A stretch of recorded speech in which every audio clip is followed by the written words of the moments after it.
napanood mo yung video ni Lolo, ano naramdaman mo? Naawa, Krimen. bigat yung krimen. Diba? Yung iba nga, sobrang bigat, hindi nahuhuli. Ang hirap na nga maging mahirap, tapos pinapahirapan pa sila, so makabwisit. 3 beses na siya nakulong. No? Sa pangalawang beses, before siya kinulong, binugbog siya. Dapat imbestigahan nyo yan. Di ba bawal yun? Bawal yun. Dapat oo, bawal yun. Hello po. Hi, Juana! Hi, followers po. Mura na dahil silang tao, na igo na ko na baso, na kita-kita na ko, na uli na ko. Ikapilang ka na preso. Kaduha na ko, ma'am.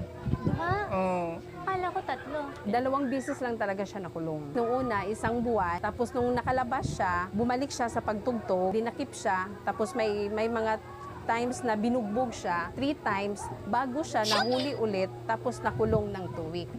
Mayroong ligaya at lumbay, masisaw na naaral buhay.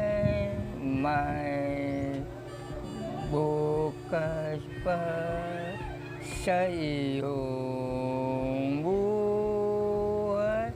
Tutulungan na ang Diyos na madala ang iyong pagkarandam. Idalangin mo na may dapat na puso mo ay nawala na bukusan. Inisip ko talaga, coloring box, kasi ang cute niya. Meron ka mga pwedeng gawin mga puzzle, tapos magkukulay ka. Ako yung yakap niya. Tsaka ginagawa niya pala yun para sa mga apo niya din. Saludo kami kay Lolo. Sobrang bait niya. Ako ang lesson ko. Grabe, sobrang selfless ni Lolo.